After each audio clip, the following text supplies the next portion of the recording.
This video is created solely for educational and informational purposes.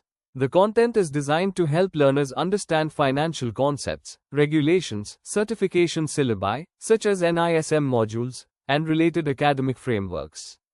While every effort has been made to ensure accuracy, no guarantees are made regarding completeness, current applicability, or correctness of the material as per evolving regulatory guidelines.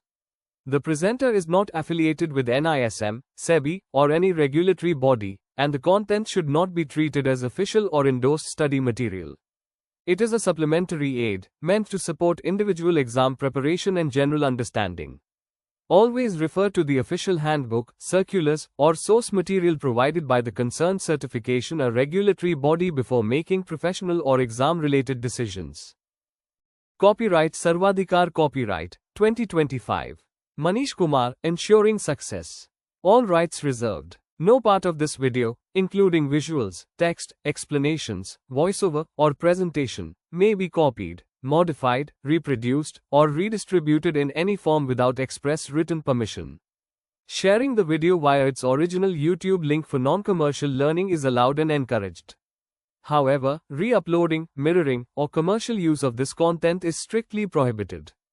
For academic collaborations, licensing, or permissions, please reach out via email support@ensuringsuccess.in. Visit our website www.ensuringsuccess.in. नमस्कार दोस्तों।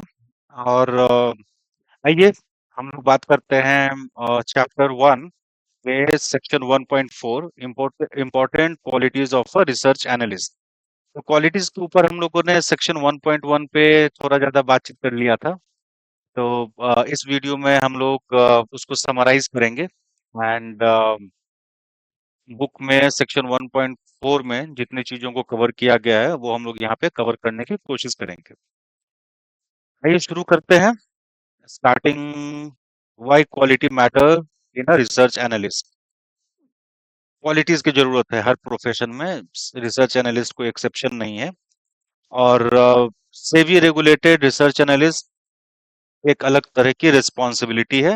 ये सिर्फ एक licence या registration नहीं है। यहाँ पे क्रेडिबिलिटी एंड दूसरों की फाइनेंशियल्स आर एट रिस्क। तो सिर्फ technical knowledge is not enough. Personal and professional trades define long term credibility. Correct. तो हमने अगर एज अ रिसर्च एनालिस्ट हम रिसर्च बहुत बढ़िया करते हैं लेकिन हमारी क्रेडिबिलिटी नहीं है, या हमारा जो प्रोफेशनल बिहेवियर है, या हम जिस तरह से बात करते हैं, या हम जिस तरह से चीजों को प्रेजेंट करते हैं, या हमारे क्लाइंट या कंपनी के साथ जिस तरह से इंटरेक्शन है वो अगर प्रोफेशनल नहीं है तो लॉन्ग टर्म क्रेडिबिलिटी हमारी नहीं बन सकती है। तो क्वालिटीज की जरूरत होती है एक रिसर्च एनालिस्ट को भी। RA perspective, RAs don't just analyze stocks. You influence capital and confidence. तो सिर्फ रिसर्च रिपोर्ट पब्लिश नहीं कर रहे हैं आप, आपके रिसर्च रिपोर्ट के जो टेकर्स हैं, आप उनके कैपिटल, कॉन्फिडेंस, स्टॉक मार्केट पे उनका जो बिलीफ सिस्टम है उसको आप डायरेक्टली इम्पैक्ट करते हैं अपने रिसर्च रिपोर्ट के थ्रू। तो qualities matter, right? Now, which all qualities are most important, critical? हम लोग 5 क्वालिटीज की बात करेंगे यहाँ पे, 5 क्वालिटीज। स्टार्ट करते हैं। इंटीग्रिटी। इंटीग्रिटी का मतलब आप ये समझ लीजिए कि सही होना, हर हालत में सही होना मेरे हिसाब से इज इंटीग्रिटी। अब इसमें हम लोग कुछ चीजों को देखते हैं, जैसे examples. Always report what's true, not what's convenient. तो जो सही चीजें हैं उनको ही प्रेजेंट करें, उनको ही शेयर करें। ऐसा नहीं कि आसानी से कुछ कहीं से कॉपी पेस्ट कर लिया तो शेयर कर दिया। नहीं, जो सही है वो आप शेयर करें as a RA. No funding forecast, tweaking assumptions और मसाजिंग कंक्लूजन्स। नहीं, शुगर कोटिंग नहीं करनी है। वाजिब बात, सही बात, फैक्ट, नंबर्स, डेटा के साथ जिन चीजों को आप साबित कर सकते हैं, सिर्फ उन्हीं चीजों पे आप फोकस करेंगे। इंटीग्रिटी के अंदर आता है ये, है ना। Maintain truthfulness even under pressure, pressure होने के बाद भी ईमानदारी और सच्चाई पे टिके रहिए, जरूरी है। शॉर्ट टर्म में लगता है कि इससे बच के निकल सकते हो तो कुछ ज्यादा हो जाएगा, बट लॉन्ग टर्म में काम नहीं आता है। Independence, think freely, act fairly, simple है, आप हेडिंग से ही समझ सकते हैं। Free from bias, no company, fund house और broker should shape your report. आपका रिपोर्ट कौन शेप करेगा? सिर्फ डेटा एंड आपका एक true unbiased analysis. Keep client influence at bay too, client का इन्फ्लुएंस आप पे नहीं होना चाहिए। Your analysis must be your own, copy paste मत कीजिए, दूसरे के इन्फ्लुएंस में आके मत लिखिए, किसी ने कुछ बता दिया तो उसको रिपोर्ट में डाल दिया, ऐसा नहीं कीजिए। आपकी ड्यू डिलिजेंस होनी चाहिए, और उसके बाद तो बेसिकली आपका खुद का रिसर्च होना चाहिए, एंड उसके बाद आप उसको पब्लिश करें। Professionalism beyond conduct, dress, email tone, punctuality, responsiveness, all matter. Normal सी बात है, इन सब चीजों की इम्पैक्ट पड़ती है, आपके पर्सनल ट्रेट्स का इम्पैक्ट पड़ता है, आपके रिलेशनशिप पे, आपके क्लाइंट बेस पे, इन सब चीजों का काफी असर पड़ता है। Respect compliance process, important, mandatory, non negotiable. Avoid arrogant behaviour in Q&A और सोशल प्लेटफॉर्म्स। अब ऐसा नहीं कि कहीं कुछ मीटिंग चल रहा है, सोशल प्लेटफॉर्म पे गए और किसी कंपनी के बारे में चार गलत बातें कर डाली, फायदा नहीं होगा आपको, इससे कोई फायदा नहीं होगा। आपको जो भी बातें करनी है अपने रिपोर्ट में कीजिए। एरोगेंट बिहेवियर से या सोशल प्लेटफॉर्म पे इन सब चीजों पे बात करने से कुछ नहीं होता, सिर्फ नुकसान होगा आपका, आपकी आपका रेपुटेशन का नुकसान होगा, आपकी क्रेडिबिलिटी का नुकसान होगा, आपके इमेज का नुकसान होगा, है ना? तो इन सब चीजों से बचना है। डिलीजेंस, डू द वर्क, पूरा काम कीजिए, यहाँ पे चोरी करने की जरूरत नहीं है, ईमानदारी से काम कीजिए, फुल ड्यू डिलिजेंस कीजिए। Understand sector dynamics, peer benchmark, global drivers, हम लोगों ने थोड़ी देर पहले बात करी थी सेक्शन 1.2 में, जब हम ईआईसी पे बात कर रहे थे।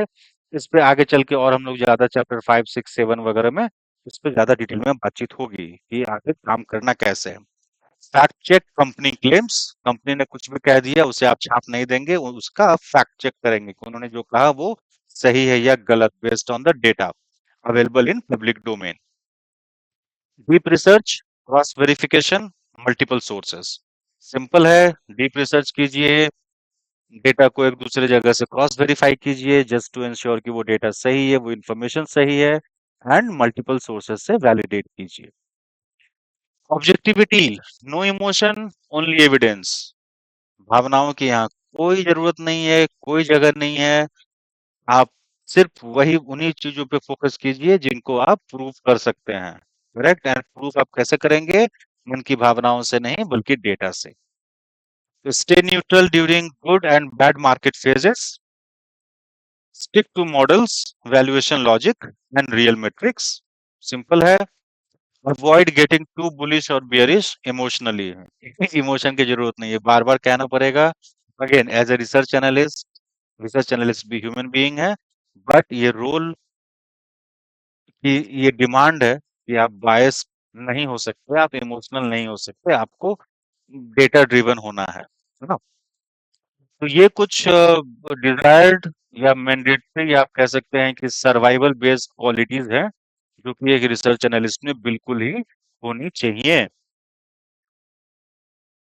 आगे बढ़ते हैं, इसका एक छोटा सा समरी टेबल हम लोग देख लेते हैं। हम लोगों ने जिन जिन क्वालिटीज की बात की, तो इंटीग्रिटी पे हमने बात की, why it matters, danger if absent, SEBI की पेनल्टी लग सकती है। RA mindset, I will write what I believe, not what safe, है ना? इंडिपेंडेंस, डेंजर क्या होगा अगर हम इंडिपेंडेंट नहीं है? बायस आ सकती है हमारी रिपोर्ट में, या रेपुटेशन लॉस हो सकता है। माइंडसेट का example, my view stands on facts alone, ध्यान रखना है, my view stands on fact alone. अगर हम ऐसा करेंगे तो हम इंडिपेंडेंट रहेंगे, बायस नहीं होंगे। Diligence, no shortcut replaces homework, deep research होना चाहिए, जिसे हम डिलीजेंस कहते हैं।